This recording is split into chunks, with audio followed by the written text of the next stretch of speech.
오늘 봉독한 본문을 통하여서 함께 나눌 말씀의 제목은 신도가 된다는 것입니다. 신도가 된다는 것.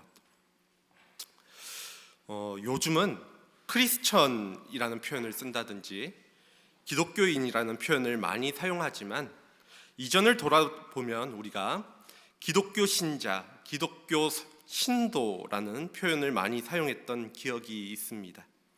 일반적으로 놓고 볼 때 이는 쉽게 이야기해서 기독교를 믿는 사람이라고 정의를 내릴 수가 있는데요. 문제는 이 기독교를 믿는 사람, 즉 기독교 신도라는 정의가 무엇이냐, 그게 무슨 의미이냐 하는 것입니다. 여러분들이 생각하는 그 기독교 신도, 신자라는 정의에 따르면 오늘 여러분들은 기독교 신도이신지, 다시 말해서 기독교인이신지 크리스천이신지 질문 드려 봅니다. 한번 생각해 보시기 바랍니다. 교회에 등록되어 있으면 우리가 그 사람을 신도라고 이야기할 수 있을까요?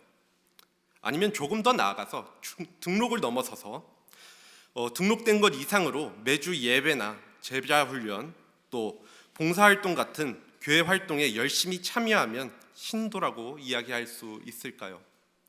그것도 아니라면 명확한 증서를 주는 침례나 세례를 받으면 우리는 그 사람을 신도라고 말할 수 있을까요? 우리가 신도, 신자, 기독교인, 크리스천이라고 표현을 쉽게 사용하지만 우리가 한편 생각을 해볼 때 그것이 무엇인지 조금은 두리뭉실하게 생각하게 될 때가 많이 있다라는 것입니다. 그런데 오늘 본문을 보면 베드로의 설교를 듣고 이를 받아들여서 침례를 받은 3,000명의 사람이 신도가 되었다. 신도의 수가 3,000이나 더하였다라고 기록하고 있습니다. 그렇다면 오늘 말씀 속에 등장하는 이 신도라는 3,000명이 신도가 되었다라는 이 신도의 기준은 무엇일까 생각해 보게 됩니다. 다시 말해서 성경은 누구를 신도라고 이야기하고 있는 것일까 하는 질문이죠.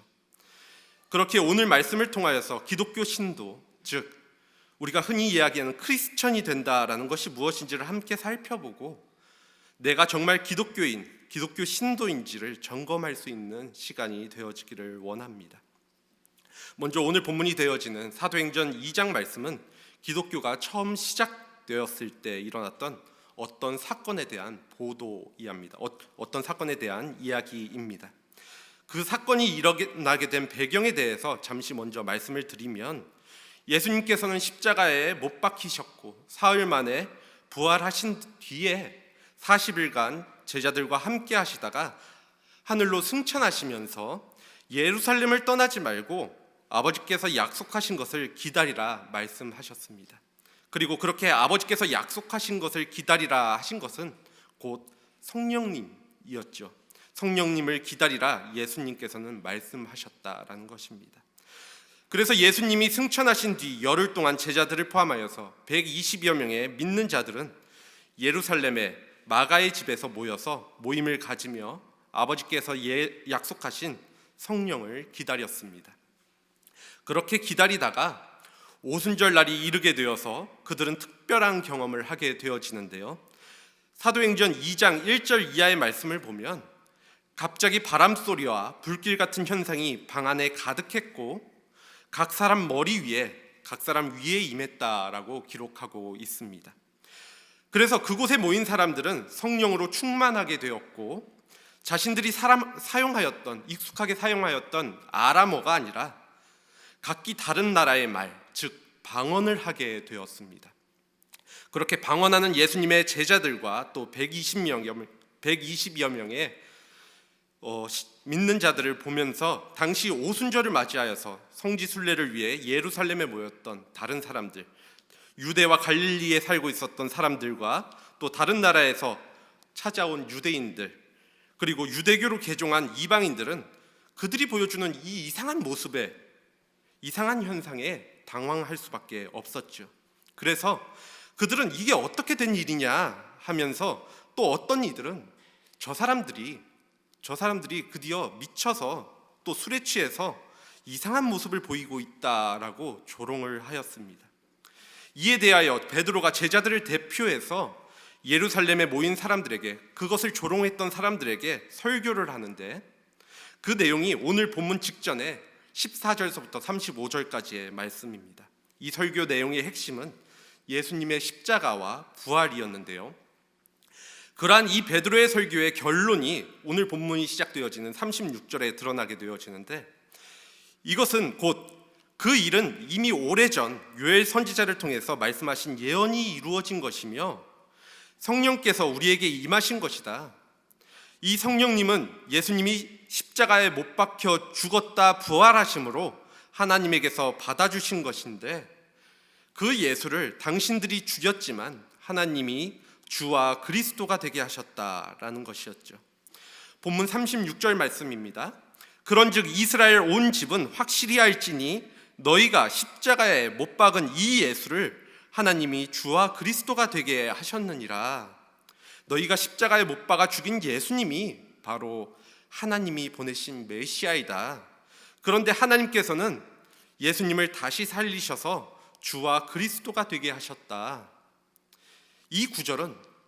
오늘 이 구절은 초기 기독교 신앙의 중심이 되어지는 아주 중요한 메시지입니다.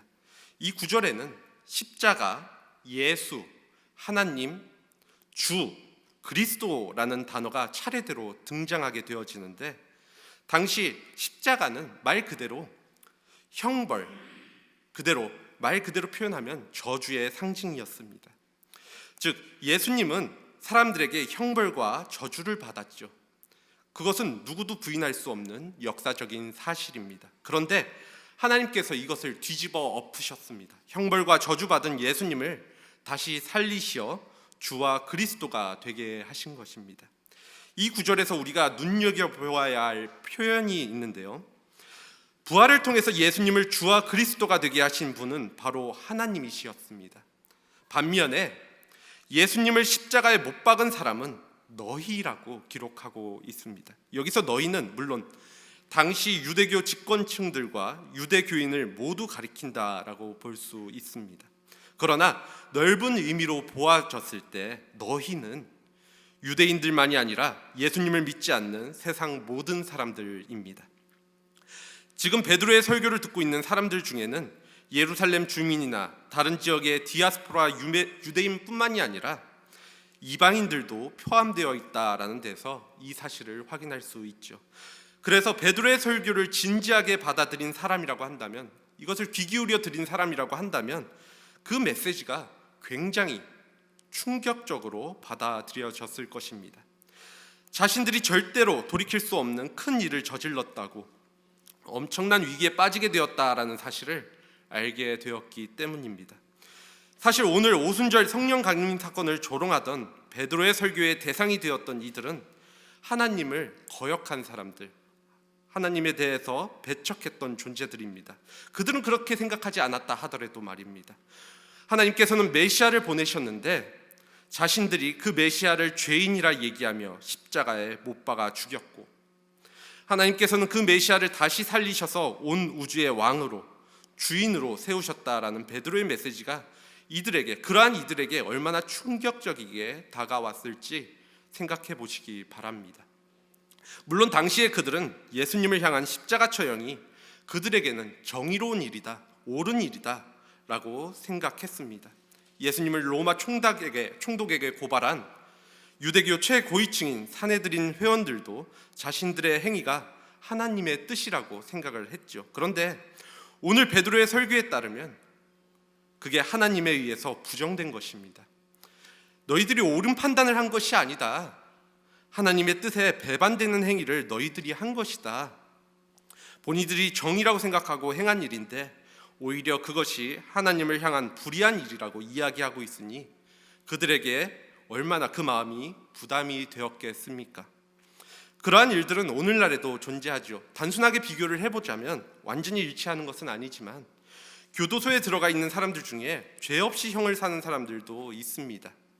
경찰과 판사는 고심해서 사회 정의를 위해서 누군가를 잡아서 판결을 하는데 오히려 억울하게 형을 사는 사람들도 있죠. 물론 전부는 아니지만 극소수가 그런 경우가 있다라는 것입니다. 그러한 오판이 실제로 드러나게 될 때 경찰관이나 판사의 심정이 어떠할지 생각해 보시기 바랍니다. 실제로 뻔뻔한 사람들도 있겠지만 많은 이들이 그것으로 인하여서 마음에 찔림이 있고 부담을 갖고 살아간다라고 고백을 합니다. 이와 같이 베드로의 설교를 들은 사람들의 심정이 본문 37절의 말씀인데요. 그들이 이 말을 듣고 마음에 찔려 베드로와 다른 사도들에게 물어 이르되 형제들아 우리가 어찌할꼬 하거늘. 마음에 찔림을 받아서 우리가 그러면 어떻게 해야 하느냐고 묻는다라는 것은 그들에게 성령님이 그 자리에서 역사하고 계시다라는 의미이기도 합니다. 한번 생각해 보시기 바랍니다. 너희가 잘못되었다, 너 그거 잘못이야 라고 이야기하는 사람에게 그것에 마음의 찔림이 있는 사람은 앞서서 언급드린 것처럼 그래도 있지만, 그래도 존재하지만, 그래서 내가 어떻게 해야 합니까? 그래서 그것을 어떻게 바꿀 수 있습니까? 라고 이야기하는, 질문하는 사람은 극히 드뭅니다. 왜냐하면 사람들은 일반적으로 마음에 찔림이 있을지언정 자신의 잘못을 인정하기 싫어하고 또 가능한 대로 그것을 끝까지 감추고 싶어하는 마음이 있기 때문입니다. 이처럼 사람들이 자신의 잘못을 인정하기 어려워하고 또 가능하면 자신의 잘못을 감추고자만 하는 이유는 그것을 인정한다 하는 것은 곧 자기를 부정해야 하는 것이기 때문이죠. 특히 종교적인 확신이 강한 사람들에게 자기의 합리화는 더 강해집니다.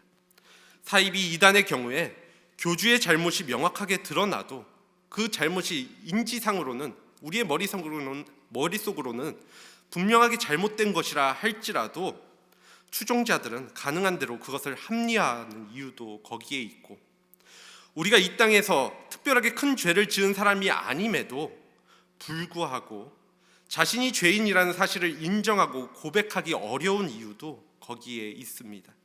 그것을 인정하게 되어지면 자신의 인생이 송두리째, 지금까지 살아온 자신의 인생이 부정당한다고, 잘못되었게 살아왔다라는 것을 인정하는 것이 어려워지기 때문에 말입니다. 그렇기에 당시 많은 사람들이 베드로의 설교를 듣고 마음에 찔림이 있었고, 그래서 우리가 어찌해야 합니까? 우리가 어찌해야 할꼬? 라고 말한 것은 매우 이례적인 일이라는 사실이죠. 실제로 사도행전 이후에 나오는, 사도행전 7장에 나오는 스데반의 설교의 내용도 베드로의 설교와 그다지 다르지 않는데도 불구하고, 그럼에도 스데반이 설교했을 때 많은 사람들이 그 말씀을 듣고 마음에 찔림이 있었던 것까지는 동일했지만 그들이 이를 갈면서 달려들어서 스데반을 끌어내어 돌로 쳐 죽입니다. 사도행전 7장 52절에서부터 54절 말씀인데요. 너희 조상들이 선지자들 중 누구를 박해할지 아니하였느냐? 의인이 오시리라 예고한 자들을 그들이 죽였고 이제 너희는 그 의인을 잡아 준 자요 살인한 자가 되나니 너희는 천사가 전한 율법을 받고도 지키지 아니하였도다 하시니라. 그들이 이 말을 듣고 마음에 찔려 그를 향하여 이를 갈거늘, 마음의 찔림은 같이 있었지만, 그 찔림이 있었다라는 말씀은 같았지만 그 결과는 완전히 달랐습니다. 스데반의 설교에서 그들의 마음의 찔림은 분노로 이어졌지만 베드로의 설교에서 그들의 마음의 찔림이 그래서 우리가 어찌해야 합니까? 라는 질문으로 이어졌다라는 사실입니다. 같은 말씀을 들어도 이처럼 다른 결과를 얻게 되어지는 이러한 이상한 형상을 이해할 수 있는 것은 오직 성령님이 그렇게 일하셨기 때문에, 성령님이 그렇게 역사하셨기 때문이라는 것이죠. 사도행전을 기록하고 있는 누가를 비롯하여서 초기 기독교인들은 모두 그러한 성령님의 역사하심 속에서 찔림을 받은 사람들입니다. 예수님의 십자가와 부활을 바라보며 내가 하나님을 거역한 죄인이라는 사실을 받아들인 사람들이라는 것입니다. 오늘 우리 역시도 그러한 사람들에 속해야 합니다. 그래서 특별히 우리가 그 당시 예수님을 십자가에 못 박히게 한 그러한 선동한 사람들은 아니지만, 예수님께서는 죄인으로 살아감으로 죽을 수밖에 없는 나의 인생에서 나의 죄를 해결해 주시기 위해 이 땅에 오셨다라는 그 찔림이 있기에, 그렇게 받아들이도록 성령님이 역사하시기에 그 말씀을 받아들이고 말도 안 되는 소리 하지 말라고, 이렇게 법 없이도 살아온 내가 무슨 죄인이냐고, 내가 정말 분노하며 말하는 것이 아니라, 그러면 우리가 어떻게 해야 합니까? 어떻게 해야 그 죄를 씻을 수 있습니까? 사함받을 수 있습니까? 돌이킬 수 있습니까? 하고 질문하게 된다라는 것입니다.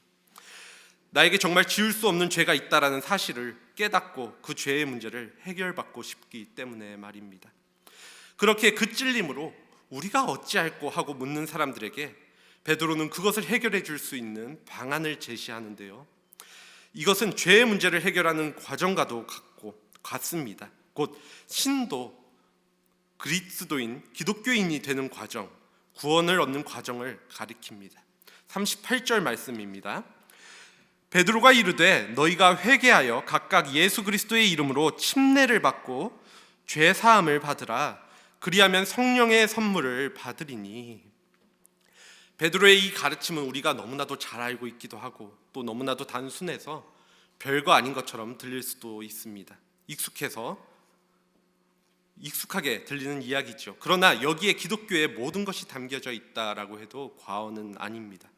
그래서 베드로는 우리가 어찌해야 합니까? 하는 사람들의 질문에 여기서 두 가지 요청을 하게 되어지는데요, 그것은 회개하라 하는 것과 죄 사함을 얻기 위하여 예수 그리스도의 이름으로 각각 침례를 받으라라는 것이었습니다. 이에 대해서 살펴보면 먼저 회개하라입니다. 우리는 때로 성경이 말하는 회개하라라는 표현에 대해서 부도덕한 일로부터 돌아서는 것이라고 오해하는 경우가 많이 있습니다. 물론 요즘처럼 기독교에 대해 부정적인 견해가 클 때에는 복음을 전한다는 전략적인 차원에서 윤리적으로 또 도덕적으로 말씀을 접근할 필요가 있기는 합니다. 당연히 필요한 이야기이죠. 신도가 윤리적이고 도덕적인 사람이 되어야 한다라는 것이 틀린 이야기는 아닙니다. 그러나 정말 죄송하게도 그것이 성경이 말하는 회개의 핵심은 아닙니다. 그것은 예수님을 믿지 않아도 다른 사람을 바라보는 마음만 있으면 어느 정도까지는 누구나 가능한 일이죠. 하지만 기독교 신앙을 그러한 정도로만 여긴다면 기독교가 무엇인지를 잘 모르고 계시는 것입니다. 그렇기에 기독교가 말하는 회개는 삶의 방향을 근본적으로 전환하는 것을 의미합니다.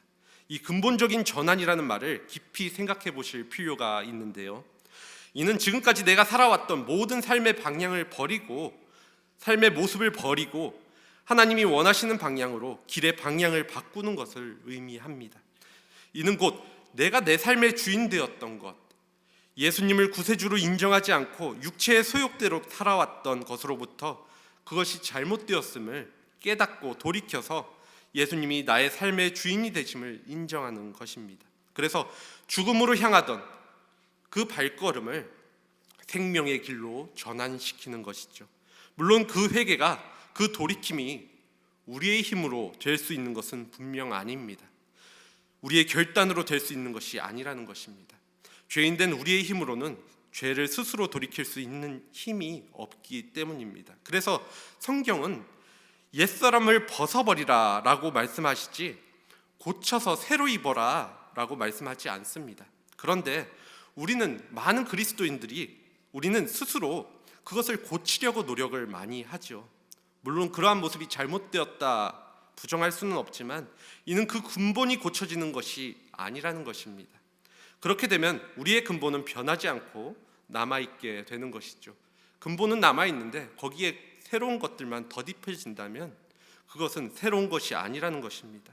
그래서 회개에 있어서 중요한 것이 앞에서도 언급드렸지만 성령님의 역사하심입니다.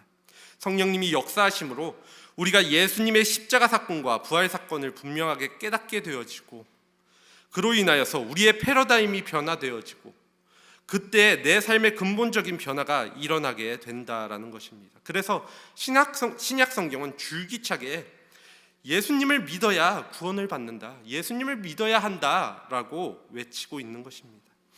열심히 노력해서 구원을 완성하는 것이 아니라 하나님이 예수님을 통해서 이루신 구원의 사건을 성령님의 역사하심을 통해서 깨닫고 믿으라는 것입니다. 그렇기에 회개는 우리가 주체적으로 하는 것 같지만 실상은 성령님의 이끄심 가운데 우리가 하나님께로 우리의 삶에 초점을 맞추고 예수님을 내 삶의 주인으로 인정하는 것을 의미한다라는 사실이죠. 그래서 베드로는 이렇게 이야기합니다. 이어서 예수 그리스도의 이름으로 침례를 받고 죄 사함을 받으라. 예수 그리스도의 이름으로 침례를 받고 죄 사함을 받으라.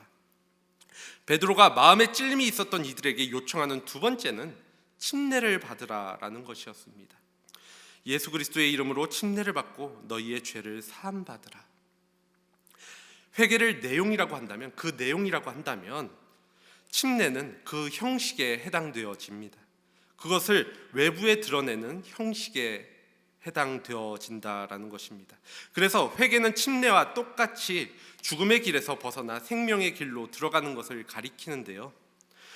회개나 침례 모두 예수 그리스도가, 다시 말해서 예수 그리스도의 십자가 사건과 부활의 사건이 바로 그 내용의 핵심입니다. 베드로가 예수 그리스도의 이름으로 침례를 받으라고 한 이유도 거기에 있습니다. 예수 그리스도를 통해서 우리가 죽고 또 생명을 얻는다라는 의미를 그 침례 그 과정 속에서 포함하고 있기 때문입니다. 우리가 침례를 보신 분들은 아시겠지만 침례를 받은 사람은 머리 끝까지 물에 푹 잠겼다가 다시 일으켜 세워지죠. 이처럼 머리끝부터 발끝까지 물에 잠긴다라는 것은 곧 죽는다라는 것을 의미합니다. 이처럼 우리가 거듭나기 위해서는 1차적으로 죽어야 하는 것이죠. 왜냐하면 앞에서도 언급드렸지만 우리는 죄인이기 때문입니다. 원칙적으로 말씀드리면 거듭난다라는 것, 그리고 구원은 죽음으로부터 또 죽음과 함께 시작되는 것입니다. 내 중심이 되었던 옛 자아가 죽어야 그 자리로 새로운 예수님으로 채울 수 있고 새로운 생명을 얻을 수 있게 되는 것이기 때문입니다. 그래서 내 자아가 여전히 살아있는 한, 내 중심에 내 자아가 여전히 존재하는 한, 그것은 거듭난 사람이다, 구원을 얻었다, 받았다 말하기 어려운 이유도 여기에 있는 것이죠. 또한 침례는 물속에 완전히 잠겨 들어갈 뿐만 아니라 다시 물 밖으로 나옵니다. 이는 죽었다가 다시 살아나는 것을 의미하고 있습니다. 그것도 예수 그리스도의 이름으로 말입니다. 잘 알고 계시겠지만 당시 많은 유대인들은 그 당시에 침례를 받았죠. 그런데 그것은 요한의 침례를 받았었습니다. 요한의 침례가 아니라, 그런데 베드로가 말한 침례는 요한의 침례를 받았습니다. 요한의 침례를 통해서 죄를 뉘우치고 회개하는 침례를 받았죠. 하지만 베드로가 말한 침례는 요한의 침례가 아니라 예수 그리스도의 이름으로 받는 침례라는 사실을 기억하셔야 합니다.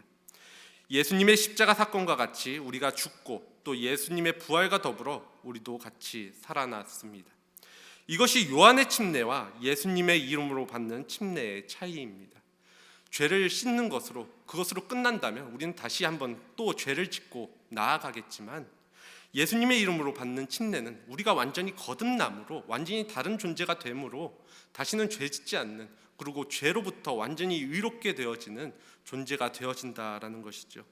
그래서 저는 개인적으로 예수님을 믿고 나의 주시오 그리스도로 고백하는 분이라면 침례를 받으시기를 꼭 권유해 드리고 싶습니다. 누군가는 그래도 침례는 형식적인 것 아니냐고, 꼭 받아야 하는 것이냐고 묻는 분들 계실지 모르겠습니다. 내용과 그 의미만 우리가 마음에 잘 품고 있으면, 잘 알고 있으면 되는 것 아니냐고 하실 수 있죠. 물론 그 의견에도 공감하는 부분이 있습니다. 우리가 생각해보면 단순히 침례를 받았다라는 것이 모두 우리의 진정한 거듭남이나 구원과 연결되어지는 것은 아니라는 것을 저 역시도 공감하고 있기 때문입니다. 실제로 침례나 세례를 제일 많이 주는 교회가 바로 군인교회입니다. 지난 20여 년간 군대에서 세례나 침례를 받은 장병이 300만 명이 넘는다고 하지요. 군인교회뿐이겠습니까? 일정한 교육만 마치고 나면 세례나 침례를 주는 많은 교회들이 있습니다. 그렇게 침례를 받은 이들 가운데 정말 몇 명이나 신앙을 잘 유지하고 있는지 생각해 본다면, 무조건 침례를 받으면 죄 사함을 받았다라는 식의 말로 쉽게 정리할 수 있는 문제는 분명 아닙니다. 하지만 그러함에도 가능하면 침례를 받으시기를 제가 요청드리는 것은, 앞선 이 회개가 무엇보다 이제 내가 주님과 함께 죽고 주님과 함께 다시 살아났음을 고백하고, 또 이를 통하여서 그리스도와 주가 되시는 예수님으로의 헌신과 그에 따른 자기의 삶의 주인이 예수님이라는 것을 공식적으로 고백하는 자리가, 그것을 드러내는 자리가 바로 침례라는 예식이 되어지기 때문입니다. 그리함으로 내 인생이 완전히 뒤바뀌었음을 세상에 또 교회에 공표하는 자리가 되기 때문이라는 것이지요. 그리고 이러한 과정 가운데 우리는 예수님을 통하여 영원한 생명을 얻습니다. 생명을 얻었다라는 것은 죽음을 가리키는 죄의 지배로부터 자유하게 되었다, 벗어났다라는 뜻입니다. 그래서 오늘 베드로는 침례를 받으라고 한 뒤에 이어서 죄 사함을 받으라라고 말하고 있는 것이죠. 회개하고 이를 고백하는 침례를 받는 일이 모두 다 바로 죄 사함과 연결되어 있는 주제이기 때문입니다. 이러한 회개와 침례를 통한 예수 그리스도를 향한 믿음의 고백은 하나님으로부터 죄를 용서받는 결과를 가져오는 동시에 하나님의 모든 자녀들에게 나타나는 이 구원의 표징은 무엇보다 약속된 성령의 선물을 얻게 되는 경험을 우리에게 또한 허락해 줍니다. 38절 마지막 부분입니다. 그리하면 성령의 선물을 받으리니. 오늘 이 성령의 선물은 성령의 은사를 가리키는데요, 1차적으로는 성령의 은사를 가리킵니다. 이러한 표현은 우리가 일반적으로 알고 있는 성령의 은사들, 그러한 은사들을 얻게 된다라는 의미를 가지고 있다라는 것입니다. 하지만 이를 조금 더 깊숙이 들여다보면 성경의 사본에 따라서는 이 부분을 성령을 선물로 받으리니라고 되어 있기에 이를 확장하여 보면 성령의 선물을 받았다라는 것도 결국은 성령의 임재를 가리키는 것이기에 성령을 받은 것이라고 봐도 무방합니다. 물론 성령을 받았다라는 표현이 오늘 철저하게 눈에 보이는 일에 집중하는 세상을 사는 우리들에게는 낯설게 다가오는 것도 사실이죠. 성령을 받았다라는 게 무엇이냐라는 것이 우리가 참 헷갈려 할 때가 많이 있다라는 것입니다. 그리고 또 혹은 우리의 삶에서 그다지 필요 없는 일, 때로는 우리가 살아가는 삶에 성령이 아무 상관없어 보일 때도 있습니다. 신앙생활 역시도 마찬가지죠. 하나님과 예수님은 그래도 친숙하게 느껴지지만 성령님 하면 뭔가 이질적인 것으로 느껴질 때가 많이 있습니다. 그래서 심지어 정확하게 설명하기 어려운 영적인 어쩌한 존재쯤으로 여길 때도 있죠. 또 은사주의에 빠진 사람들은 성령을 도구처럼 이용할 수 있는 어떤 신비한 능력으로 치부하기도 합니다. 그래서 성령을 소유물로 생각하고 성령을 받기 위해서 무엇인가 요청하고 노력하기도 하죠. 하지만 오늘 본문을 잘 보시기 바랍니다. 예수 그리스도의 이름으로 침례를 받으면 성령을 받는다라고 베드로는 이야기하고 있습니다. 이처럼 성령님과 예수님은 직결되어져 있습니다.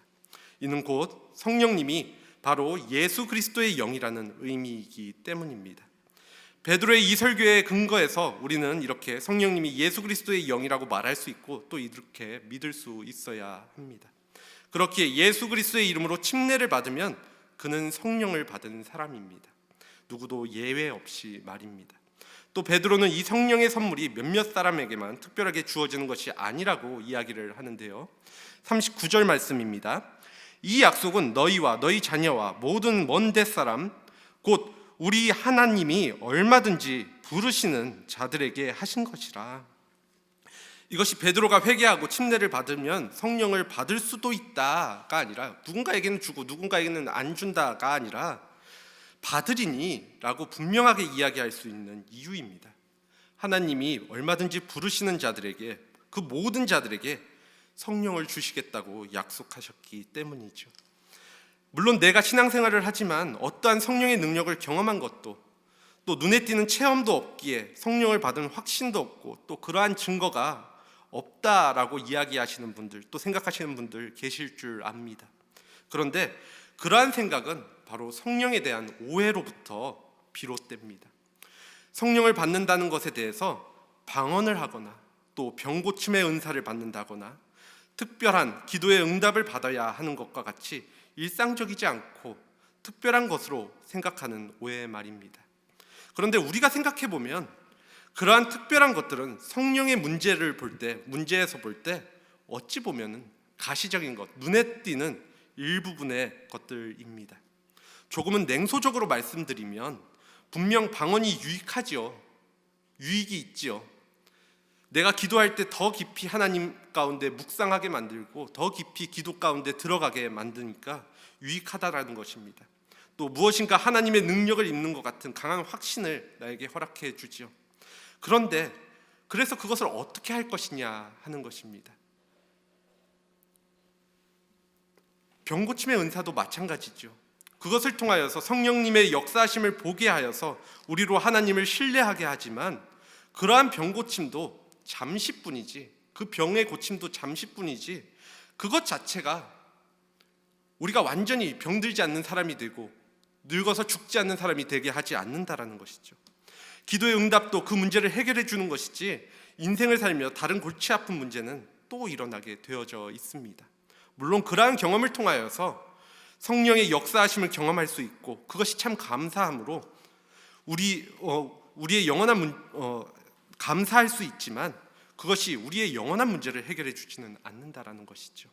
그렇게 우리가 성령을 받았다라는 것에 무엇보다 확실한 증거는 성령으로 인해서 우리가 예수 그리스도와 연결되어져 있기에 예수 그리스도에게 일어난 일을 진리라고 진실이라고 믿을 수 있게 되어지는 것을 가장 중요한 일이라는 것입니다. 성령님의 가장 중요한 역사하심이 바로 그것이라는 것이죠. 예수님의 십자가 사건과 부활하심이라는 이 말도 안 되는 사건을 나에게 진리라고 믿어지게 만드는 존재가 바로 성령님이십니다. 그래서 그것을 믿는 사람들은, 그것이 또 믿어지는 사람들은 성령을 경험한 사람, 또 받은 사람이라고 감히 말씀드릴 수 있는 것입니다. 눈에 띄는 성령의 특별한 은사를 경험하지 않았다 하더라도 말이죠. 예수 그리스도로 인해서 우리가 죽음으로부터 하나님의 생명으로 옮김을 받았다라는 사실을 아는 것보다 우리의 인생에 있어서 더 중요한 것은 없습니다. 단발적인 것이 해결되는 것보다 그 영원한 문제를 해결하는 것이 가장 중요하다라는 것입니다. 성령님이 하시는 일이 바로 그것이죠. 그것을 깨닫게 하시는 것이 성령님이 일하시는 가장 중요한 부분이라는 사실입니다. 이후 베드로는 40절에서 또 여러 말로 확증하여 권하여 이르되 너희가 이 패역한 세대에서 구원을 받으라 하니 41절 그 말을 받은 사람들은 침례를 받음에 이날의 신도의 수가 3,000이나 더하더라 라고 기록하고 있습니다. 이 말을 받았다라는 것은 베드로의 그 메시지를 받아들였고 따랐다라는 것입니다. 그리고 그날에 그것을 받아들인 신도, 즉 예수 그리스도를 믿는 자의 수가 3,000명이나 더하였다 기록합니다. 말씀을 정리하며 질문 드립니다. 그렇다면 여러분들은 정말 믿는 자, 신도이십니까? 여러분은 정말 여러분의 죄를 회개함으로 여러분의 삶의 방향을 예수 그리스도께로 향하여 돌리셨는지, 여러분들의 삶의 기준을 예수 그리스도를 믿기 이전과 완전히 뒤엎어 버리셨는지, 또 여러분들을 위해 돌아가시고 부활하신 예수 그리스도의 이름을 믿으며 이를 고백하고 살아가시는지, 또한 이를 통하여서 죄 사함을 받아 우리를 올가매던 죄로부터의 그 어려움에서 자유하여지고 우리의 상식으로는 이해되지 않는 이 모든 것에 대하여 깨닫게 하시는 성령님을 경험하고 계시는지 질문드려 봅니다.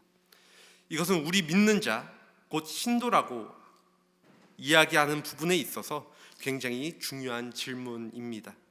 이 질문에 대하여 그렇지 않다라고 한다면, 만일 그렇지 않다라고 한다면 내가 아무리 교회에 등록해 있고 또 예배에 열심히 출석하며 봉사한다 하더라도, 또 그것을 증명하는 어떠한 침례를 받았고 침례 증서가 있다 하더라도, 교회의 직분을 맡았다 하더라도 신도라고 말하기는 어려울 것입니다. 또한 우리가 기억해야 할 것은 우리가 신도가 되었다라는 것은 전적으로 하나님이 우리를 그 자리로 부르셨기 때문이라는 사실입니다. 하나님은 하나님을 거스르고 하나님의 말씀을 거부하는 이 패역한 세대 가운데서도 우리도 그러한 사람들이었는데, 그러함에도 불구하고 그러한 우리를 믿는 자로서 또 신도로서 부르셨습니다. 그러니 은혜입니다. 우리가 그 자리를 스스로 찾아간 것이 아니라 하나님이 우리를 부르셨기 때문에 말이지요. 하나님이 우리를 죄악된 길에서 돌이키게 하셨습니다. 하나님 쪽으로 회개하도록 마음의 방향을 바꾸셨습니다. 또한 예수님을 그리스도로 또 나의 주로 고백할 수 있게 하시고 이 모든 사실을 믿어질 수 있도록 우리 마음에 성령님을 허락하여 주셨습니다. 이 사실을 기억하심으로 신도로서 또 믿는 자로서 세상과 구별된 삶을 살아가는 우리 모두가 되어지기를 간절히 소원합니다. 이 시간 함께 기도하도록 하겠습니다.